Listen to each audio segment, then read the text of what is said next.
Liposuction करा लिया आपने और अपने आइडियल अपना फिगर भी हासिल कर लिया। अब लाइपोसक्शन की मेंटेनेंस कैसे की जाए, अपने वज़न को कंट्रोल कैसे किया जाए कि आप देर पा इसके फ़वाइद इससे इस्तिफ़ादा कर सकें इस प्रोसीजर से। तो उसके लिए बहुत ज़रूरी है कि आप देखें कि आप खाना कैसे खा रहे हैं।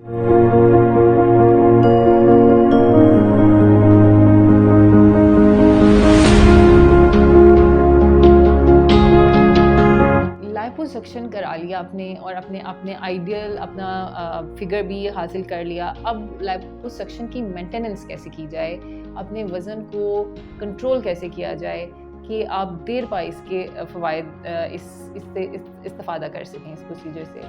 तो उसके लिए बहुत ज़रूरी है कि आप देखें कि आप खाना कैसे खा रहे हैं। खाना क्या खा रहे हैं ये इतना इम्पोर्टेंट नहीं है जितना ये देखना कि आप खाना कैसे खाते हैं। उसमें सबसे पहले जो बात मैं अक्सर अपने पेशेंट्स को बताती हूँ कि आपने जो भी आप जितना भी खाना खाते हैं उसको 1/4 कम कर दें, यानी अपने पोर्शन को कंट्रोल कर लें। अगर आप बड़ी प्लेट में खाना खाते हैं तो क्वार्टर प्लेट में आ जाएं।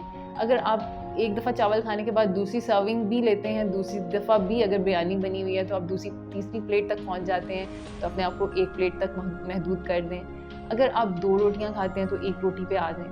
पोर्शन कंट्रोल जो है वो की है कि आप सबसे इम्पॉर्टेंट बेसिक रूल यही है कि आप अपने खाने का पोर्शन कंट्रोल करें ताकि आपका मैदा छोटा हो जाए और आप मोटापे से बचे रहें। दूसरी चीज़ जिसका कॉन्सेप्ट आजकल आया हुआ है और ये बहुत ही इफ़ेक्टिव है, ये है इंटरमिटेंट फास्टिंग। इंटरमिटेंट फास्टिंग का ये मतलब है कि आप रात को 6 या 7 बजे अपना डिनर कर लेंगे, रात का खाना खा लेंगे और सुबह जाके आप 7-8 बजे तक अपना नाश्ता करेंगे। फिर आप इस गैप को बढ़ाते जाएंगे, यानी कि अगर आपने रात को 7 बजे खाना खा लिया है तो दिन वाला नाश्ता आप 8 बजे ले जाएंगे, फिर एक हफ्ते बाद आप उसको 9 बजे ले जाएंगे, फिर दिन का नाश्ता आप 10 बजे करना शुरू कर देंगे। तो आपका जो फास्टिंग टाइम है यानी रोज़े की हालत जो है वो आपकी बढ़ती जाएगी। तो इस गैप को आप 12 घंटे से बढ़ा के 16 घंटे तक ले जाएंगे। तो इससे जिस वक्त आप रोज़े की हालत में या फास्टिंग कर रहे होते हैं उस वक्त आपकी बॉडी आपकी चर्बी को इस्तेमाल करती है अपने निज़ाम चलाने के लिए, अपनी एनर्जी की रिक्वायरमेंट्स को पूरा करने के लिए।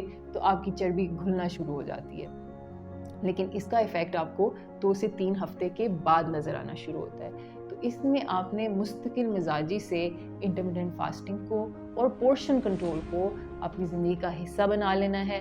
तो आप देखेंगे कि आप कभी भी दोबारा वज़न गेन नहीं करेंगे। इसके अलावा जो तीसरी चीज़ मैं बताती हूँ वो ये है कि आपने हमेशा जब भी खाना खाना है तो आपने ये कोशिश करनी है कि नाश्ते में कोई मीठी चीज़ इस्तेमाल ना करें। उसमें बहुत अच्छी बात है कि आप चोकर की बनी हुई रोटी, अगर चोकर की बनी हुई रोटी आप नहीं पसंद करते तो आप ओट मील यानी जौ का दलिया खा सकते हैं, एग्स खा सकते हैं। तो उसमें आपने कोई मीठी चीज़ इस्तेमाल नहीं करनी। नाश्ता हमेशा आपका हेल्दी होना चाहिए और उसका पोर्शन अच्छा होना चाहिए। जब आप दोपहर का खाना खाएं या रात का खाना खाएं तो उससे पहले अगर आप सिर्फ एक ये काम कर लें जो कि अभी मैं बताने वाली हूँ तो आपका वज़न दिनों में गिरेगा। उसमें आपने क्या करना है कि एक बोल, एक प्याला कोई भी फ्रेश सब्जियों का, जो भी मौसमी सब्जियां अवेलेबल हैं, जैसे आजकल गर्मियां हैं तो आजकल खीरे बहुत अच्छे आए हुए हैं, बंद गोभी आई हुई है, हरे पत्तों वाली बेशुमार सब्जियां अवेलेबल हैं जो कि बहुत महंगी भी नहीं मिलती। तो आपने उनका एक पूरा प्याला तैयार कर लेना है और उसमें 2 चम्मच आपने एप्पल साइडर विनेगर, अगर आपके पास एप्पल साइडर यानी सेब वाला सिरका नहीं है तो आप नॉर्मल सिरका भी इस्तेमाल कर सकते हैं, वो डाल लेना है। अगर आपको सिरका पसंद नहीं है तो आप 2 लीमू भी उसके ऊपर निचोड़ सकते हैं। अगर आप अपने दोपहर और रात के खाने से पहले सिर्फ एक ये बोल सब्जियों का खा लें तो उससे आपके मोटापा कभी भी नहीं आ सकता। वो क्यों? इससे एक तो ये कि आपके पेट का बहुत ज़्यादा मैदे का हिस्सा जो है वो इस सब्जियों से भर जाएगा और आपकी भूख बहुत थोड़ी रह जाएगी। दूसरे आपका रोटियों का पोर्शन, जो रोटी आपने खानी थी वो आप आधी ही खा पाएंगे तो आपका पेट भर जाएगा, जिसकी वजह से आपको बाद में शुगर की स्पाइक नहीं आ पाएगी।